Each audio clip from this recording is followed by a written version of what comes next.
34వ Telugu Desam party ప్రతిష్టాకరంగా ఎన్ని అవంతరాలు వచ్చినా ఎన్ని విపత్తులు వచ్చినా పసుపు దళంతో తెలుగువారి పండగగా అన్ని మతాలకు అన్ని కులాలకు అన్ని ప్రాంతాలకు ఓ మహోద్భుతమైన దినంగా జరుపుకుంటున్న ఈ మహానాడు సభకు అధ్యక్షత వహిస్తున్న మన ప్రీతమ నాయకులు, ప్రపంచ దేశాల్లో అగ్రరాజ్యాలు సైతం పరిపాలనా దక్షుడిగా, సంస్కరణలకు ఆద్యుడిగా, ఒక పేదల పెన్నిదిగా అన్నగారి ఆశయాలను తూచా పాటిస్తున్న మన ఆంధ్రప్రదేశ్ నిర్మాత, మన ప్రీతమ జాతీయ అధ్యక్షులు, మన ముఖ్యమంత్రి గౌరవశ్రీ మా గురుతుల్యులు గౌరవశ్రీ నారా చంద్రబాబు నాయుడు గారికి, యువతరానికి మరొక ఐకాన్గా, యువకులకు ఒక ప్రతీకగా,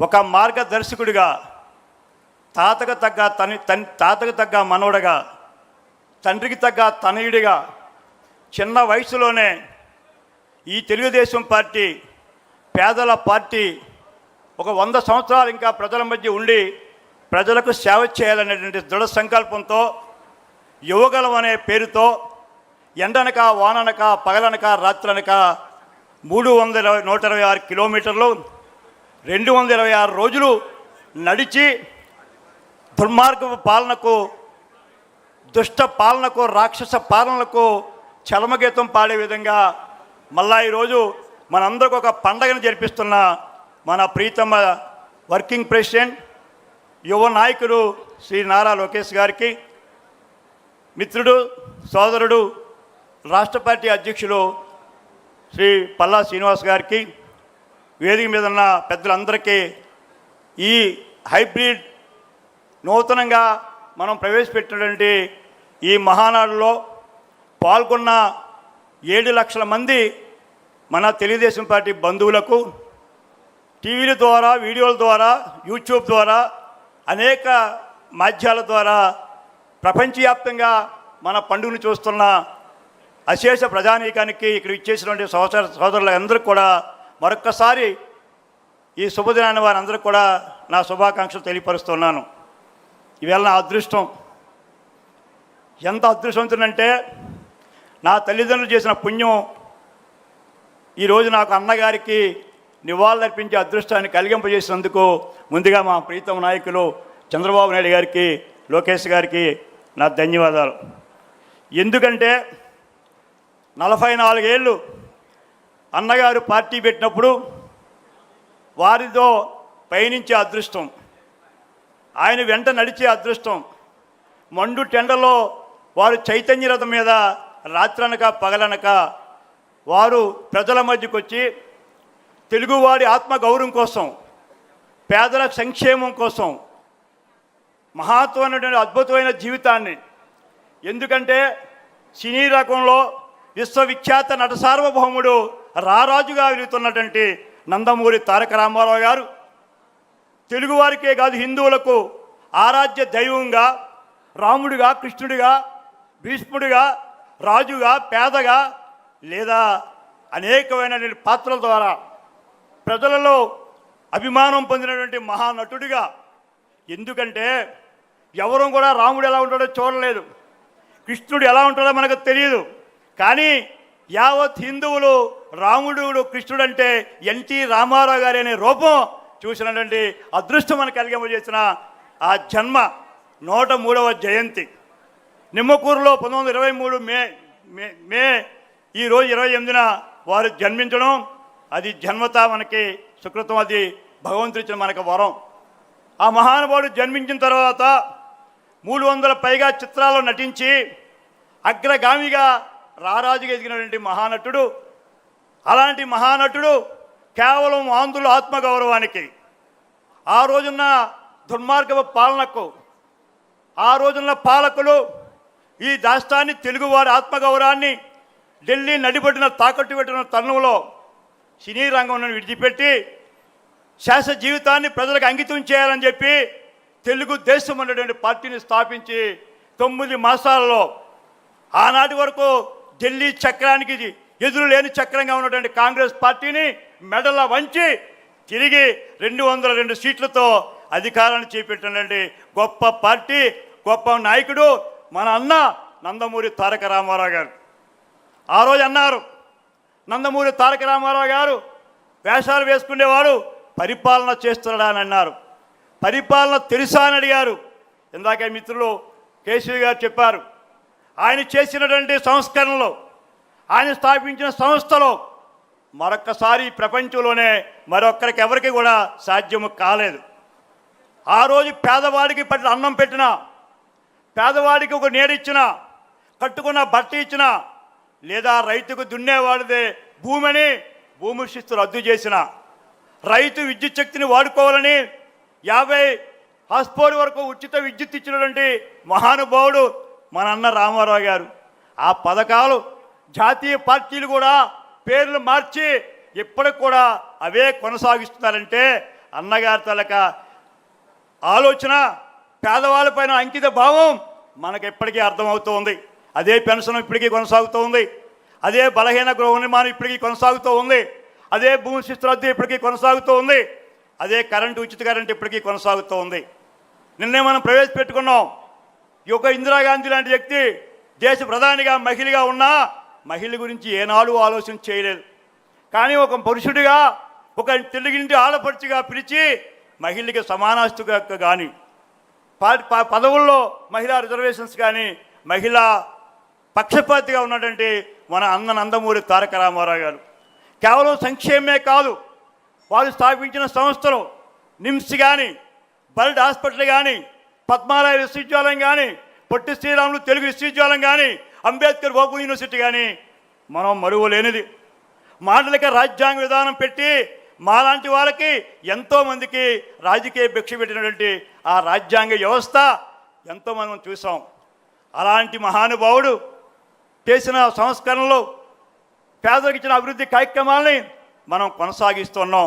చాలామంది అంటుండేవారు, మూర్తి గారు ఎన్టీ రామారావు గారి తర్వాత మీ పార్టీ ఉంటుందా అన్నారు, మీకు ఇంకా రాజకీయం ఉంటుందా అన్నారు.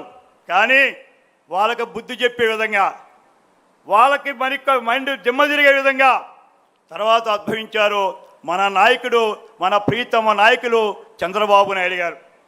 గ్రామంలో లేకపోయినా పరిపాలనా దక్షుడిగా, సంస్కరణకు ఆద్యుడిగా ఈ ప్రపంచంలోనే బహుశా ఒక రాష్ట్ర ముఖ్యమంత్రి, ప్రపంచ నాయకులు బిల్ క్లింటన్ కానీ, లేదా కోపి అన్నన్న కానీ, ఎంతోమంది ఈరోజు ఉన్నటువంటి మైక్రోసాఫ్ట్ బిల్ గేట్స్ కానీ, లేదా ఎంతోమంది అంతర్జాతీయ నాయకులు చంద్రబాబు నాయుడు గారి కోసం ఆయనతో చర్చించాలి, మాట్లాడాలని కొత్త హొత్తలాడినటువంటి ఒక మహానుభావుడిని మనం ముఖ్యమంత్రిగా చేసుకున్నాం.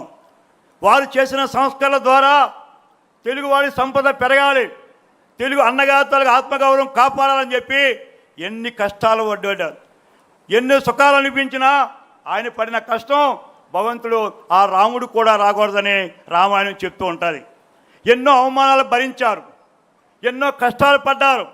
ఈ వయసులో వారు సుమారు 2,000 పైచిలకు పైగా పాదయాత్ర 121 రోజులు ఎండనక వాననక నడిచారు. దేనికోసం?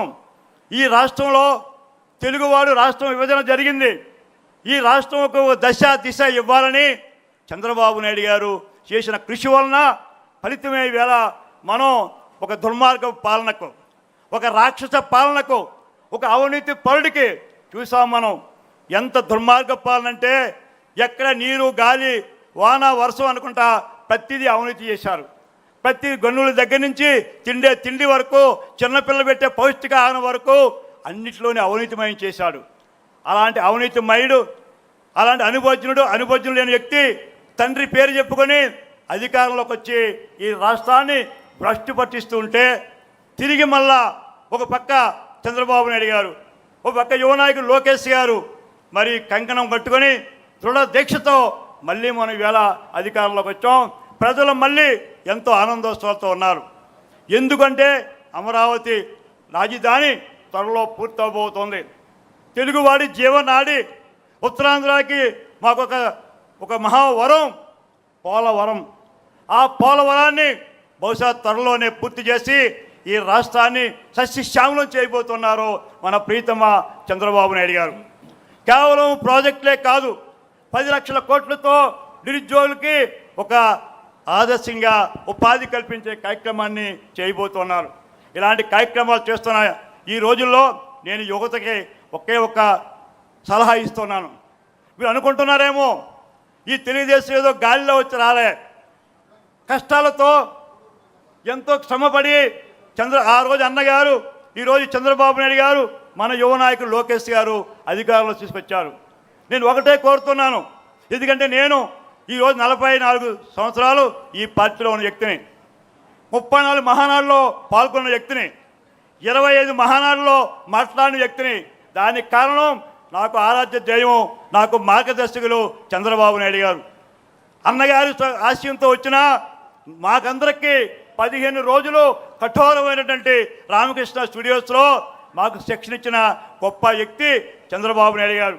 వారి శిక్షణే ఈ రోజు వరకు రాజకీయంగా మీ ముందు మాట్లాడుతున్నంటే వారు నాకు ఇచ్చిన కఠోరమైన శిక్షణే. నేను కోరుతుంది ఒకటే, నేను కార్యకర్తలు కోరేది ఒకటే, నాయకులను కోరేది ఒకటే, ప్రజలను కోరేది ఒకటే. బాలకృష్ణ గారు చెప్తూ ఉంటారు అప్పుడప్పుడు, ఒకవైపే చూడు రెండో వైపు చూడబోకు అంటారు. ఒకవైపే చూడమని ప్రజలకు చెప్పండి. ఈ రాష్ట్ర అభివృద్ధి కావాలన్నా, తెలుగువారి ఆత్మగౌరవం కాపాడాలన్నా, మళ్ళీ మనం స్వర్ణాంధ్రప్రదేశ్కి వెళ్ళాలన్నా మన చంద్రబాబు నాయుడు గారి నాయకత్వం, మనం ఆయన కష్టం, మనం ఫలితంగా మనం నిజాయితీగా పనిచేసి వారికి ఒక మంచి పేరు ఈ రాష్ట్రానికి దేశానికి వచ్చే విధంగా కృషి చేయవలసిందిగా కోరుతూ, మరొక యువ నాయకుడు లోకేష్ గారు చిన్న వయసులోనే ఎంతో అనుభవం సంపాదించి ప్రతి కార్యకర్త అధినేతని, కార్యకర్తకే ఇన్సూరెన్స్ పెట్టి కార్యకర్త కోసం తన భుజ స్కంధాల మీద ఒక కుటుంబంగా భావిస్తున్న లోకేష్ గారి కష్టం, వారి అభిమానాన్ని మనం కాపాడు కోసం, ఈ తెలుగుదేశం కోసం మరొక మేము 44 ఏళ్ళు అయ్యి ముగింపుకు వస్తూ ఉన్నాం. ఎంతోమంది యువకులను ప్రోత్సహించారు లోకేష్ గారు. ఎంతోమంది యువకులను 85 మంది యువ ఎమ్మెల్యేలు అసెంబ్లీకి వచ్చారు. అదే మీరు అర్థం చేసుకొని, ఈ పార్టీని అర్థం చేసుకొని, ఉభయుల కష్టాన్ని అర్థం చేసుకొని ఈ తెలుగుదేశం పార్టీని మీరందరూ కూడా మరొక 40 ఏళ్ళు ఈ పార్టీలో కొనసాగే విధంగా, ఈ పార్టీని భుజం మీద వేసి ఈ పసుపు జెండాను మోసే విధంగా కష్టపడి పనిచేయవలసిందిగా ఒక సోదరుడిగా సహచరుడిగా మీ అందరికీ విజ్ఞప్తి చేస్తూ, నాకు ఇంత మహోత్పతమైన అవకాశం కల్పించిన మా ప్రీతమ నా గురుతుల్యులు, నాకు మార్గదర్శకులు చంద్రబాబు నాయుడు గారికి, మరొక యువ నాయకులు నా అభిమాన పుత్రుడు శ్రీ నారా లోకేష్ గారికి నా హృదయపూర్వక ధన్యవాదాలు తెలియపరుచుకుంటూ చదువుకున్నాను.